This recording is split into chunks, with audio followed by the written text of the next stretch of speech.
오늘 이 레위기를 보는데요. 제가 참, 이 레위기를 보면서 이걸 어떻게 한 번의 설교로 마칠 수 있을까?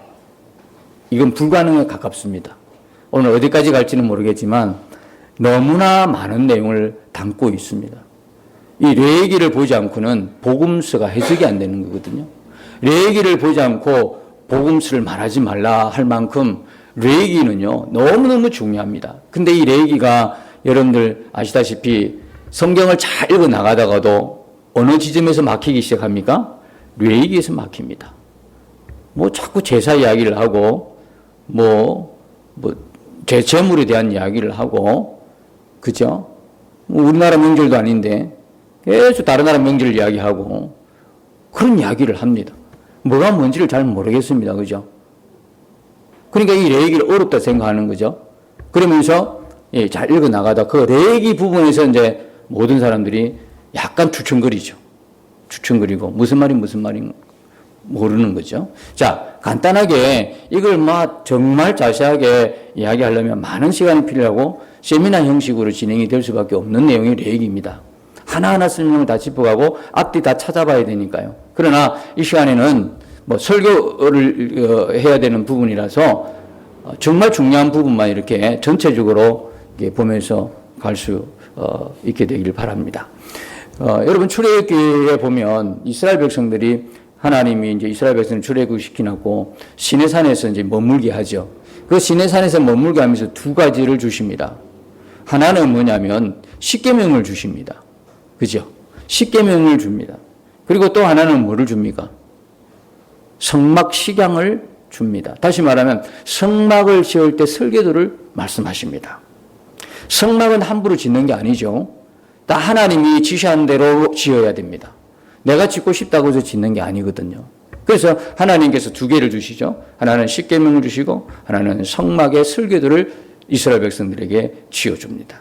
그럼 여러분 아시다시피 십계명 이것은 율법이라고 할 수 있잖아, 그지요? 근데 이 십계명만 줬고 성막의 설계도를 안 줬다, 성막을 안 줬다고 생각해 보십시오. 어떤 일이 벌어지겠습니까?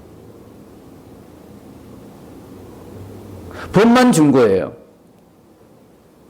하나님께서 이스라엘 백성들에게 너희들은 이런 죄를 짓지 말고 이러이러한 법을 어기면 안 된다고 법을 주고 죄에 대한 어떤 뭡니까? 정죄와 죄에 대한 판단할 것만 이렇게 줬었다고 생각하면 죄를 짓고 난 사람에게는 그 죄에 대한 당연히 뭘 받게 됩니까? 정죄를 받게 되는 거죠. 정죄를 받을 뿐만 아니라 뭘 받게 됩니까? 심판받게 되는 거죠. 그러면 어느 사람들 하나님의 그 십계명에 온전히 지켜낼 수 있겠습니까? 다시 말하면 우리가 하나님의 계명, 하나님의 율법을 다 지켜서 구원받을 사람이 있다 없다? 단 한 사람도 없는 거예요. 그걸 너무나 잘 아시기 때문에 뭘 주셨어요? 성막을 주신 거예요. 다시 말하면 이 십계명은 율법이라 그러면 성막은 뭐라고 할 수 있습니까? 복음이라고 할 수 있는 거예요. 십계명 이 율법을 통해서 죄를 정죄하고 죄를 심판하는데 이 성막을 통해서는요 죄를 뭐합니까? 죄를 해결하는 거예요. 이 성막에서 뭐가 일어납니까? 죄의 사함이 일어나는 거예요. 그럼 이 정도 말씀드리면 그동안 우리는 또 구소사 관점에서 이렇게 여러분이 많이 들어보셨기 때문에 그러면 이 성막은 누구를 예표한다고 말씀드릴 수 있을까요? 예수 그리스도예요. 이 율법을 통해서 정죄당한 인간은, 그죠? 모든 사람이 하나님의 영광에 이르지 못하죠. 왜? 모든 사람이 죄를 범했기 때문에. 해결할 방법이 없잖아요. 그래서 하나님께서 주신 것이 성막이에요. 출애굽기 이제 마지막 장에서 보면 해막과 성막이 나와요. 어느 때 해막이고 어느 때 성막입니까? 이 성막이라는 말, 또 해막이라고 말하기도 하고요. 그 다음에 모세의 장막이라고도 이야기해요. 점거막이라고 해요. 그러면 이 이제 레위기에서 보면 점거막은 한 5번 정도 이렇게 소개가 돼요.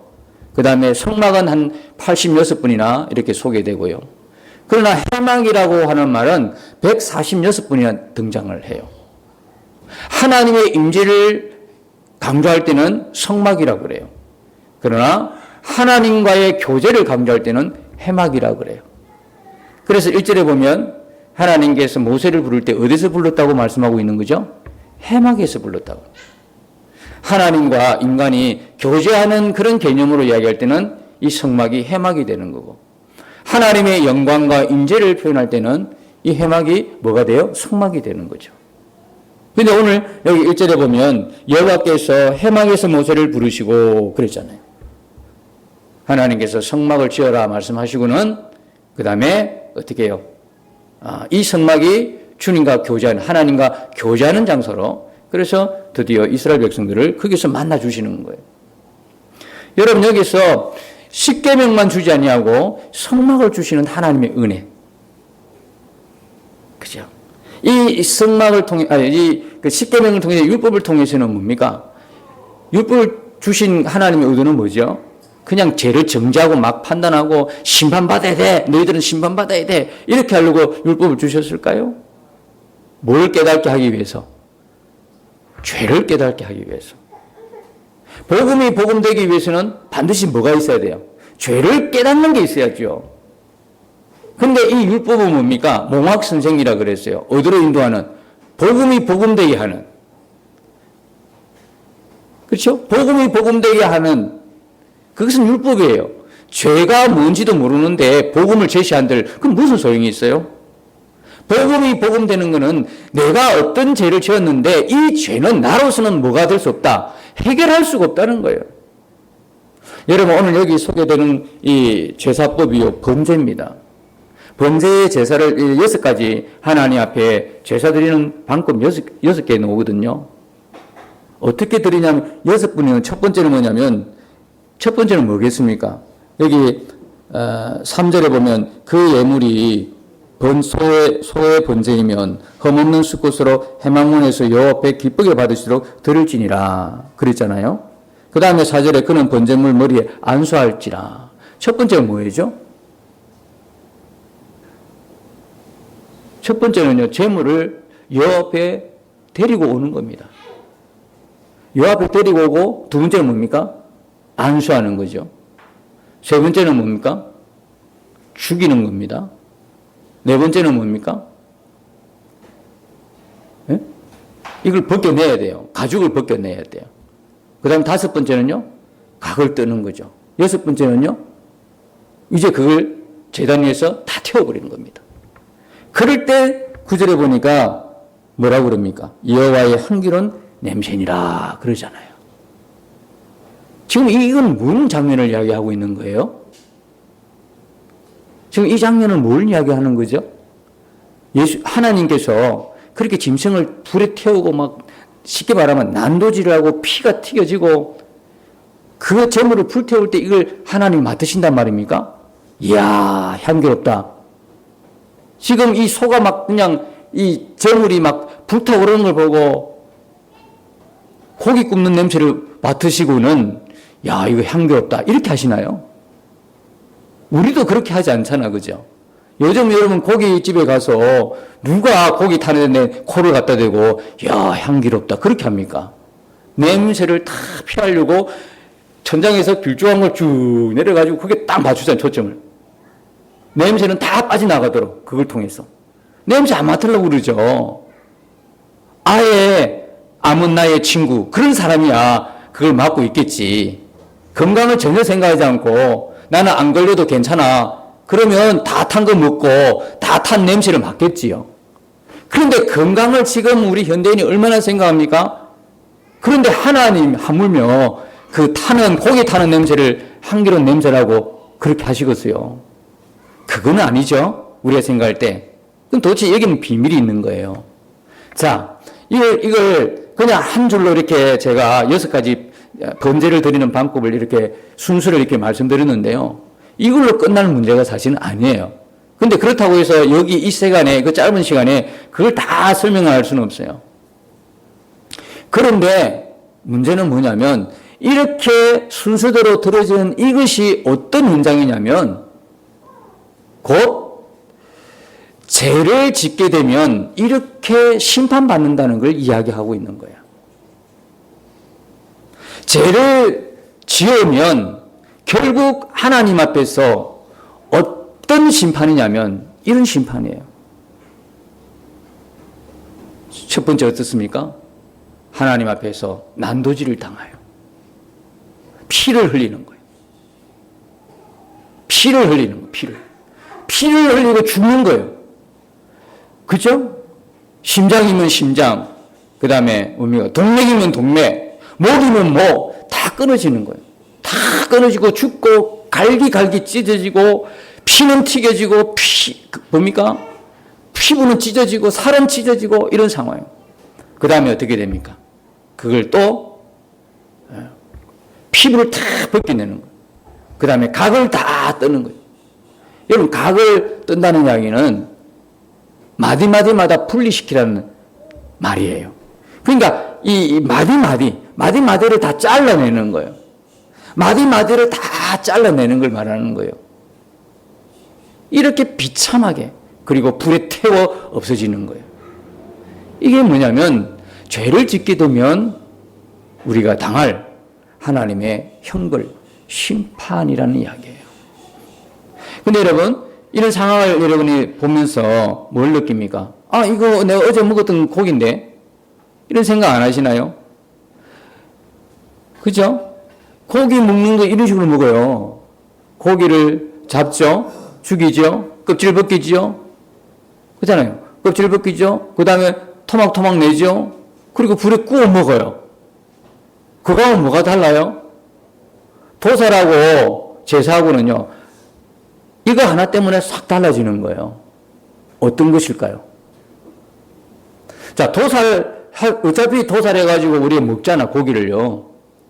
그런데 제사 과정도 가만히 보니까 똑같은 거예요, 이게. 뭐가 달라요? 우리가 고기 먹는 거 똑같은 거잖아요.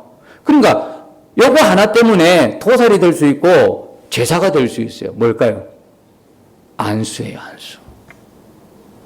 안수만 쏙 빼봐요. 어제 먹었던 그 고기라니까요. 그것도 안심, 등심, 한우 먹었을 거 아니에요.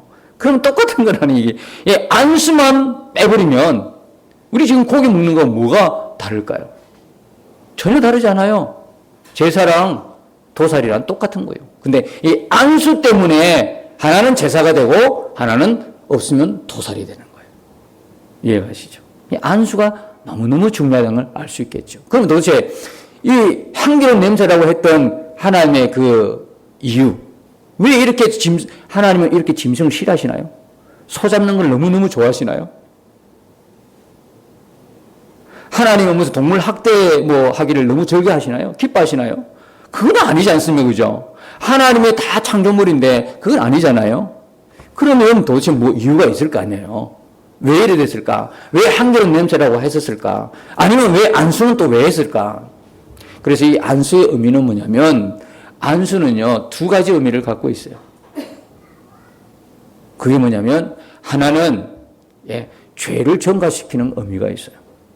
자, 죄는 누가 지었어요? 사람이 죄를 지었어요. 사람이 죄를 짓고, 그 다음에 죄의 형벌은 누가 받아요? 자기가 끌고 온, 여기 보면, 오늘 보면 소도 있고 염소도 있고 양도 있고 새도 있어요. 1장에 그렇게 소개되는데 오늘 9절까지 소니까 소로 통일해 보십시다. 소를 이제 끌고 와가지고 죄를 지어 내가 죽어야 되는 거예요. 내가 죽지 않고 소가 이제 번제물이 되어서 죽어야 되는데, 그 첫 번째는 뭐냐면 이 손을 얹고 안수를 할 때 이 소가 속죄물이 되어서 나를 위해서 나의 죄를 이 소에게 전가시키는 거예요. 내가 지은 죄인데 내가 죽어 마땅한데 이제는 이 안수를 통해서 내 죄가 누구에게 넘어가요? 소에게 넘어가는 거예요. 소에게 넘어간다고요. 그래서 이 소가 내 죄를 위해서 죽게 되는 거예요. 이처럼 갈기갈기 찢어지고 피가 튀고 그 다음에 조각이 내어지고 피부가 벗겨지고 이렇게 아주 살벌하게, 우리는 여기 보면 제사의 모든 과정들을 보면 너무 쉽게 생각해요. 이건 단순하게 이런갑다 하는데 이건 사실 굉장히 처참한 상황이에요. 온몸에 피가 다 묻혀서 잡아야 되니까 잡고 이런 거요. 다 피가 묻고 막 처참한 관계, 이 죄의 처참한 결과를 이야기해 주고 있는 거죠. 자, 그러면 이렇게 이제 내 죄가 소에게 전가되는 거예요. 그 다음에 또 하나는 뭐냐면 소가 갖고 있는 것이 우리에게 전가가 돼요. 내 죄만 전가가 되는 것이 아니라 소가 갖고 있는 게 내게 전가되는 거예요. 그러니까 안수라는 건 어떻게 생각하면 연합인 거예요. 연합. 안수하는 사람과 안수를 받는 거의 연합은 하나가 되는 거예요. 그러면서 소가 갖고 있는 뭐가 내게 전가되냐면, 여러분 이 소가 보면 반드시 소 앞에는 무슨 단어가 붙어요? 무슨 소라 그래요? 무슨 소? 김해소? 부산소? 그게 아니라 이 소 앞에는 항상 뭐가 붙어요? 흠없는 그런 말이 있죠. 흠없는 수컷으로, 흠없는, 반드시 하나님 앞에 드릴 때는 흠이 없어야 돼요. 흠이 없어야 된다고요. 왜 흠이 없어야 될까요? 왜 흠이 없어야 되죠? 아니, 그러면 하나님 앞에 드릴 때 흠이 있는 거 드려야 돼요? 여러분이 하나님 앞에 드릴 때 어떻게 드립니까? 흠이 있는 거, 그냥 쓰다 남은 거, 중고 제품 이런 걸 하나님 앞에 드리면 좋겠습니까? 그렇지 않죠. 그런데 희한하게요, 다른 데 보면, 이 제사 말고 다른 데 보면 앞다리도 없는 걸 받으시겠대요. 그거 중고품이잖아요. 이상한 거 아니에요? 우리는 기본적으로 생각이 하나님 앞에는 흠이 없는 걸 드려야 된다고 생각하잖아요. 그런데 하나님은 여기 이 제사 외에는 다른 것에서는 또 앞다리가 없는 것까지도 받으시겠다는 거예요.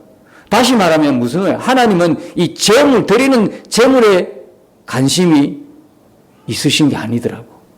그렇다면 오늘 소를 드리고 양을 드리고 염소를 드리고 새를 드렸다면 하나님이 진짜 제물에 관심이 있다 그러면 소 드린 사람은 굉장히 기쁘게 받으셔야 되잖아요.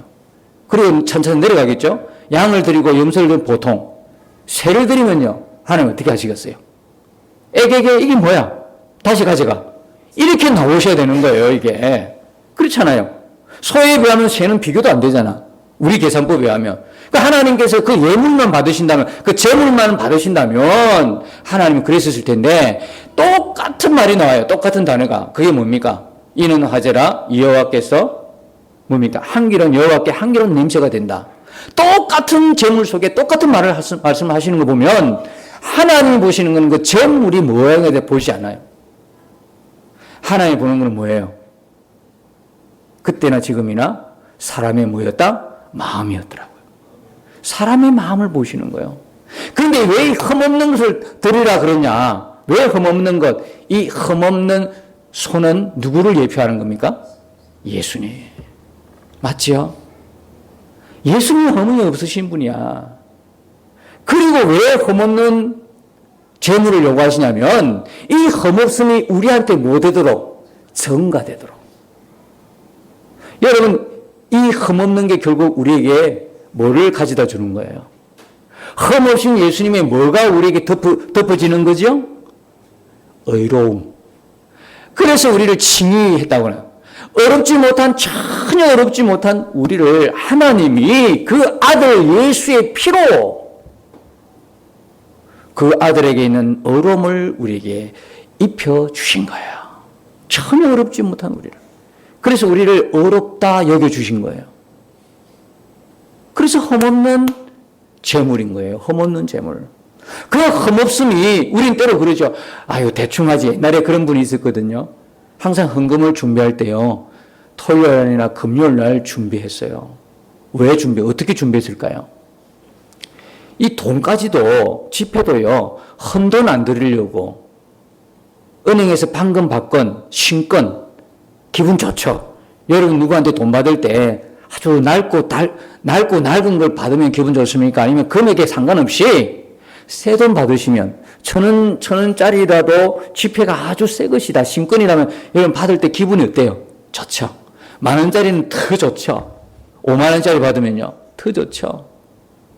옛날에 그렇게 어른 세대는 그렇게 준비했어요. 우리 이해하기 참 힘들죠. 아니, 드리면 되는 거지. 뭔 은행에 쫓아가서 그렇게 토요일마다 금요일마다 신건으로 바꿔서 드리느냐. 여러분 여기서 어머니들 보시면 알 거예요. 그런 어머니, 그런 부모님 세대를 보셨다면 여러분 그때는 이해 안 돼. 지금 이해되는 거예요. 왜요?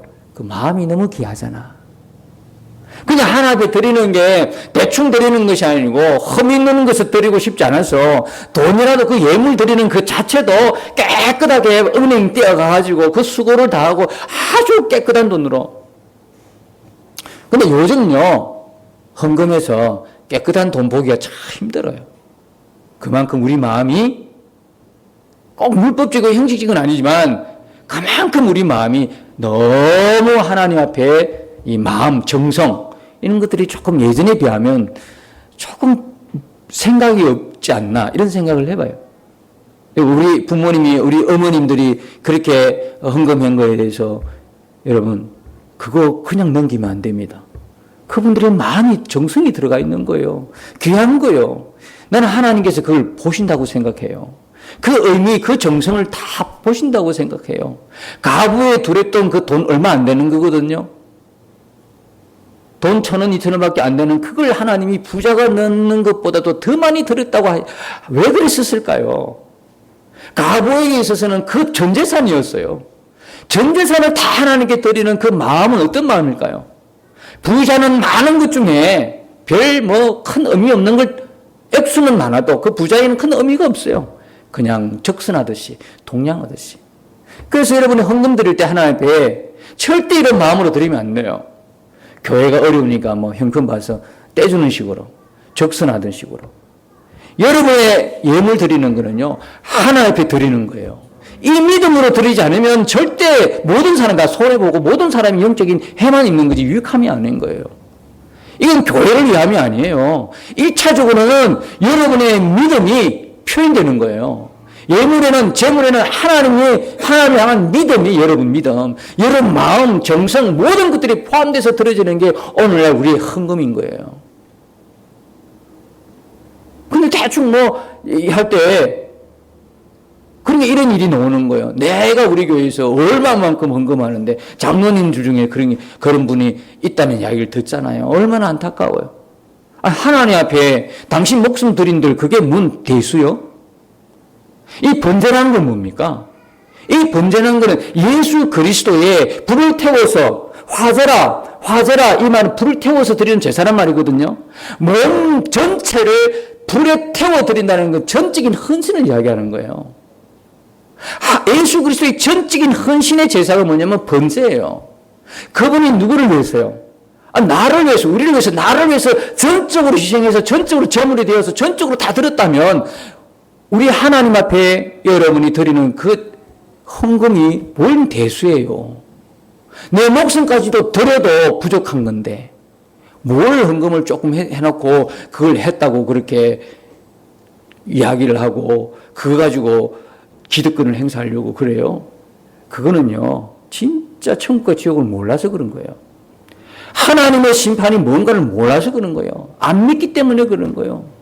교회 안에서 큰 소리 치고 교회 안에서 자기 영향권을 행사하려고 했던 그 불행한 사람들의 결과 안 믿는 거예요. 믿음 없는 거예요. 결국. 여러분 우리가 시간 관계상 또 다른 거는 이 시간에 못하고요. 한 가지만 보십시다. 이 번제란 것은요. 예수 그리스도의 뭐라고 그랬죠? 온전한 헌신이에요. 예수님께서 십자가 지시는 거는요. 하나님 앞에 전적인 순종이었죠. 마태복음 26장에 보니까 내 뜻대로 마옵시고 아버지 뜻대로 하옵소서. 그죠? 내 뜻대로 마옵시고 아버지 뜻대로 하옵소서. 요한복음 12장에 보면요. 이런 기도가 있어요. 아버지의 이름을 영광스럽게 하옵소서. 예수님이 죽으시는 것이 아버지의 이름을 영광스럽게 한다는 거 이게 무슨 뜻인가요? 여러분 하나님의 구원 계획은요. 우리가 하나 기억해야 될 거예요. 하나님이 구원 계획을 잡으셨을 때 하나님의 구원 계획은요. 우리만을 위한 게 아니었어요. 가장 우선되는 건요. 우리의 구원을 위해서 예수님이 죽으신 게 아니라는 사실이에요. 이게 웬 말입니까? 이게 무슨 말입니까? 세상에. 우리를 위해서 그분이 십자가 죽으셨다고만 들은 우리로서는 이게 웬 말인가 싶죠? 그러나 여러분 여기도 우선순위가 적용이 되는 거예요. 제일 첫 번째는요. 하나님의 이름과 영광을 위함인 것입니다. 첫 번째는 왜 그랬을까요? 이 하나님의 이름이, 하나님의 영광이, 영예가 언제 추락했죠? 언제 잃어버렸죠? 첫 창조가 파괴될 때에, 한 사람의 죄로 말미암아 첫 창조가 하나님이 그렇게 좋았더라고 하셨던 그 첫 창조가 무너졌을 때에, 파괴됐을 때에, 그때 하나님의 영광과 하나님의 이름이 땅에 떨어진 거예요. 명예가 손상이 된 거예요.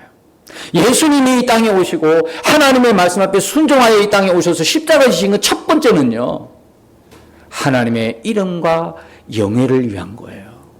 그래서요, 에스겔 36장 22절에 보면 이런 말씀이 있어요. 내가 이렇게 행함은 너희를 위함이 아니요 나의 거룩한 이름을 위함이니라. 근데 그 중간에 무슨 일이 일어났어요? 그 중간에 이런 이야기였어요. 너희가 들어간 그 여러 나라에서 더럽힌 나의 거룩한 이름. 더럽힘을 받았다는 거예요. 하나님의 이름이 더럽힘을 받았다는 거예요.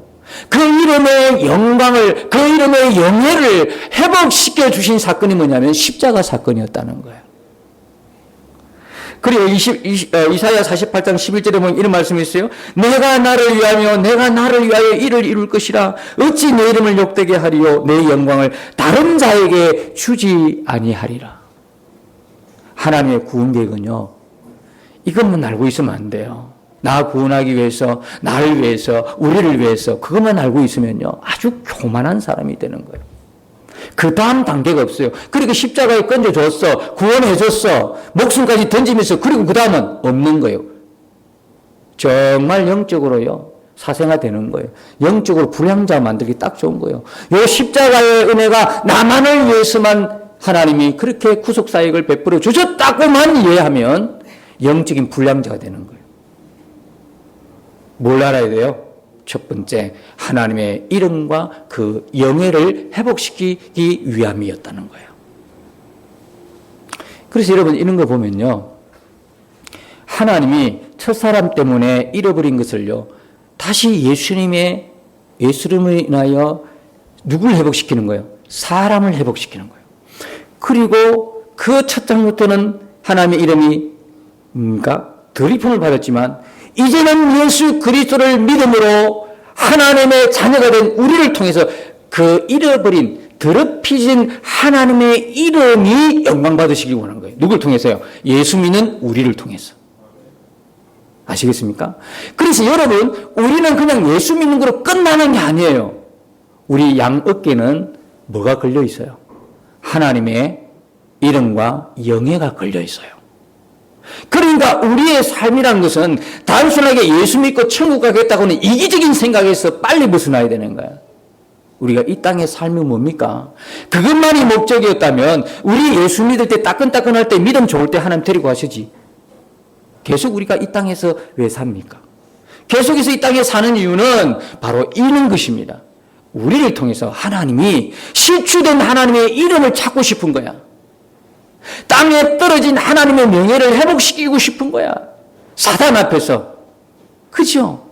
하나님의 이름이 너희들이 들어간 여러 나라에서 더럽혀진 그 이름을 우리를 통해서 회복시키고 싶은 거야. 당당하게 우리를 내세우고 싶은 거예요. 당당하게 우리를 통해서 그 실추된 이름의 영광을 되찾고 싶은 거야. 그게 누구냐면 여러분 한 사람 한 사람이에요. 우리의 삶이 곧 우리 양 어깨에 하나님의 이름과 영예가 달려있는 삶이라는 거예요. 이게 뭐냐면 번제의 삶이에요. 예수 그리스도가 번제가 됐어서 우리를 구원한 것처럼 예수 그리스도의 생명 모든 걸 다 주시면서 불에 태워서 온 몸을 다 불살라서 하나님께 헌신하고 우리를 위해 주신 것처럼 우리가 그 번제를 믿는다면 우리의 남은 생애가 어떤 생애냐면 번제의 삶이 되어야 되는 거예요. 그게 뭐냐면 드디어 요한복음 14장에 이제 나오는 말씀이에요. 요한복음 14장에 보면 그런 말씀이 있어요. 7절과 8절이죠. 우리 중에 누구든지 자기를 위하여 사는 자가 없고 자기를 위하여 죽는 자가 없도다. 살아도 주를 위하여 죽어도 누구를 위하여? 주를 위하여 죽나니 그러므로 사나 죽으나 우리가 누구의 것이로다? 주의 것이로다. 번제의 삶이란 것은 뭐냐? 살아도 주를 위해서, 죽어도 주를 위해서, 사나 죽으나 우리가 주님의 것으로 들어지는 것입니다. 그 다음에 고린도전서 10장 31절에 보니까 너희가 먹든지 마시든지 무엇을 하든지 다 하나님의 영광을 위하여 하라. 우리의 번제의 삶이란 것은요, 우리가 우리를 주장하지 못해요. 우리 모든 몸이, 우리의 모든 것이 다 뭐요? 하나님의 영광을 드리는 도구였다는 거예요. 고린도서 6장 19절에 너희 몸은 너희가 하나님께로부터 받은 바 너희 가운데 계신 성령의 전인 줄 알지 못하느냐? 너희는 너희 것이 아니라 값으로 산 것이 되었으니. 여러분, 우리가 받은 구원은 절대 공짜가 아닙니다. 아시죠? 누가 공짜라고 그럽니까? 여러분 한 사람을 위해서 누가 죽으셨어요? 만왕의 왕이신 예수님이 대신 그 값을 치르셨어요. 오늘 우리가 읽었던 이 내용처럼 갈기갈기 찢으시고 피를 쏟으시면서 각을 떠면서 가죽을 벗김을 당하면서 이런 처참하게 죄로 인하여 죽어가시면서 우리를 살리셨다고요. 그러니까 우리 몸은 다시는 우리가 주장 못해요. 우리 것이 아니에요. 너희는 너희 것이 아니라 값으로 산 것이 되었으니 그런즉 너희 뭐로 하나님께 영광을 돌리라? 너희 몸으로 하나님께 영광을 돌리라.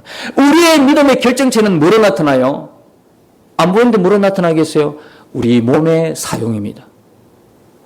아멘이십니까? 우리 몸의 사용이라고요. 영적으로 보입니까? 우리가 구원받은 하나님의 백성이요. 영적으로 너무 좋아하지 마세요. 우리 눈은 안 보이는데 뭘 영적으로 어떻게 여러분 분별하고 판단하시겠어요? 그 사람 영성이 깊습니다. 말하기는 듣기는 좋죠. 하기도 좋고. 어떻게 알아요? 그게 뭐로 나타나요? 우리 안에 하나님을 사랑하는 그 뜨거운 마음은 우리 몸으로 나타나요. 우리 몸을 어떻게 사용하느냐? 그거로 나타나요. 그렇지 않습니까, 여러분?